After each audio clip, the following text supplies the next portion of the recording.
Hi everyone, welcome to week 5 of Diversity Healthcare Delivery. It's unbelievable that we're halfway through the course already, but I wanted to go over with you Module 5, and then I also wanted to review with you some common errors that I've been noticing with the APA formatting. So first of all, with Module 5, we're really looking at terminally ill patients and patients with a different language. So this particular module is my favorite module because of the exercise that you will be doing if you haven't done so already. I know some of you are working ahead, and that's great. I do want to remind you, though, that I start grading the day that things are due. So if you work ahead and you post things 2 weeks in advance, it will still be the due date that I start grading those exercises. I just like to keep everything clustered, and it helps me. Basically, when I grade it, it brings everything together for me, and that way I don't have to shift from grading one assignment to another assignment and really looking at what it is that I'm looking for in the assignment itself. So that's why I do what I do. But I just wanted to let you know I have seen people work ahead, and I appreciate that, but it will be that time when the assignments are due that I'll start grading that assignment. So yes, this week is a very interesting week. So not that the other weeks aren't, but this is one of my this is my favorite week out of all of them. So you're going to read chapters 6 and 7 of your text. There are some PowerPoint and videos, presentations that I'd like for you to complete. The class standards, you actually don't have to copy and paste this. It says you may need to copy and paste this. There's actually a link embedded here. You just click on that. It'll bring you right up to the class standards, and I'll show you what those look like. So this is the class standards. Basically what this is to improve health equity, improve quality, eliminate healthcare disparities. I mean, basically just as it says. And so what you'll do for the discussion board this week, you're going to read through these, and you're going to discuss how your facility addresses these components. Maybe they don't address all of them, and you can write that in your discussion board as well. If they do address them, then give examples as to how your institution or your facility addresses those. For those of you who do not currently work, shoot me an email, and we'll talk a little bit about like an alternative. So if you're in between jobs, or maybe you just finished your ADN and you went right into getting your BSN, so you wanted to focus on your education, and you're not working, just like I said, shoot me an email. We'll talk about where to go from there. You will still have something to do. We'll just have to be creative and make it specific to your experience that you've had somewhere else, maybe like in clinical, for example. So the exercise that you're going to do this week, it does sound like it might be a little time consuming. It does take about 15-20 minutes to do. This is something that you do with a loved one, maybe a spouse, a parent, a sibling, a child. When it comes to children, though, I would just recommend really no one under the age of 16, because how this exercise really plays out, it can cause a little anxiety for the younger kids. And once you see the exercise and you become familiar with it, you'll see why. I did have one student last year who had a 12-year-old who participated, and the 12-year-old was a little upset afterwards. So the student said it was a really good teaching moment for me. We really connected. But I just want to put it out there that not all children are going to be capable of doing this exercise without having some kind of, I don't want to call it like an emotional breakdown, but you'll see once you get into it. It is a little bit of a tearjerker. So, if you're like me, I'm very sensitive, and, I'll cry if I see someone crying on television, for example. So you may want to have the tissues nearby, but it's a really great exercise. It creates a powerful reflection, and I hope that, I don't want to say enjoy it, but I hope that it brings to light a lot of what's really important in your life, and what you, when we get to that point in time in our lives where We are at the end of life. What are things that are near and dear to us, and what are the things that we'd be willing to let go, how it feels to give up autonomy. So of course this isn't anywhere near the actual experience. It is an exercise that really does incorporate a lot of those emotions and a lot of those experiences. So it's called Through the Fire exercise, and there is a handout, so you'll just click on that and I'll bring it right up to you. And then of course the discussion board is due for this week. Okay, so I wanted to take a few minutes then, and I created a PowerPoint presentation that I am hoping this will help clarify some of the common errors with APA. This is both within text and within the reference citations. Either it's through like your discussion boards, your assignments, that kind of thing. So within text citations, I've seen a lot of people will use like where the article is published, or they might say an article out of Australia stated yada, yada, yada. So this is what you do not want to do. You don't want to say according to an article in the New England Journal of Medicine.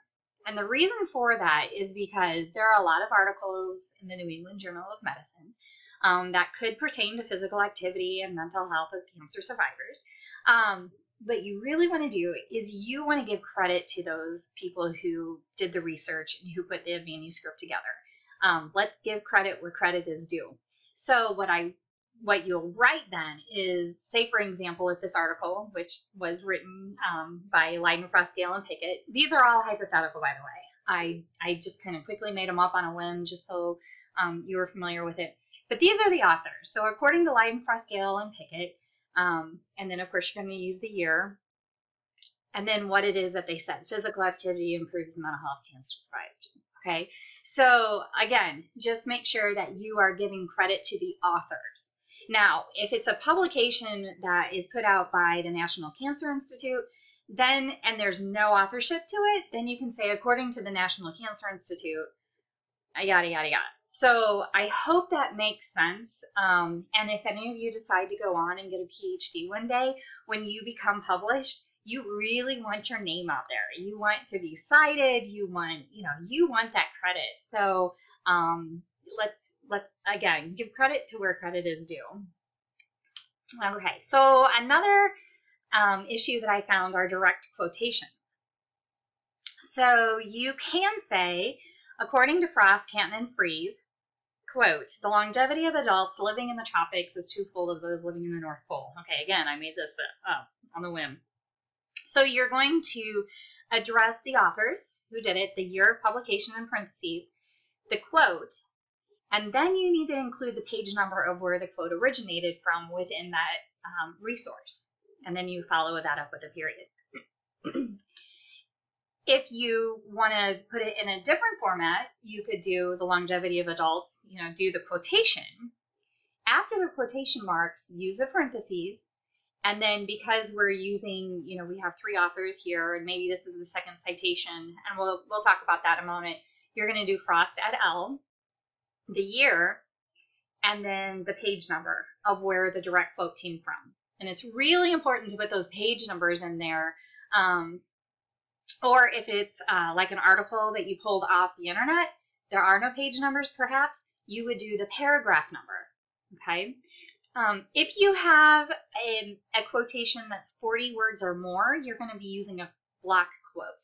And you can look at page 171 of the APA manual on how to actually format that quotation.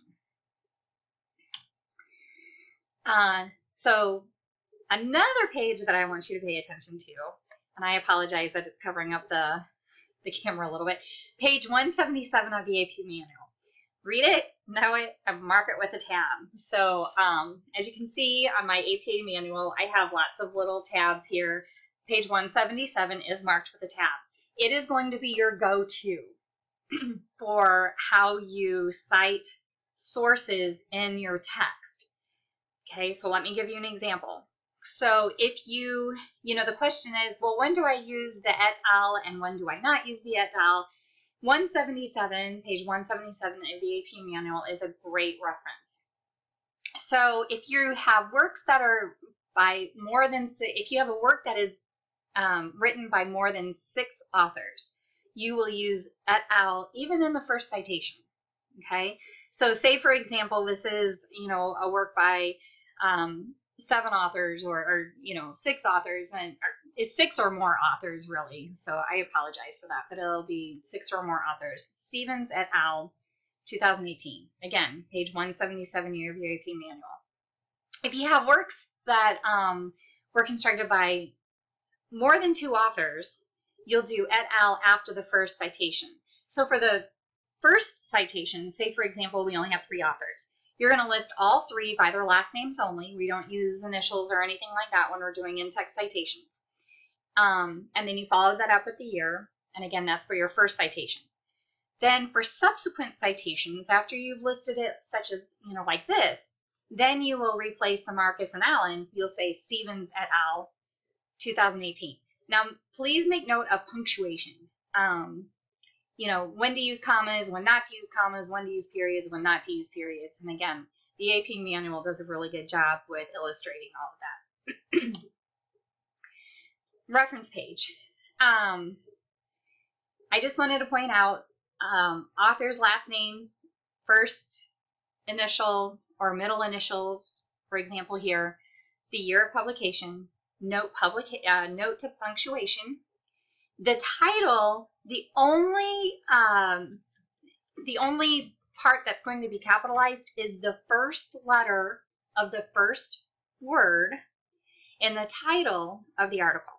Now, if this article had semicolon here, say for example, physical activity and the mental health among cancer survivors, semicolon, a longitudinal study, for example, the A in a longitudinal study will also be capitalized.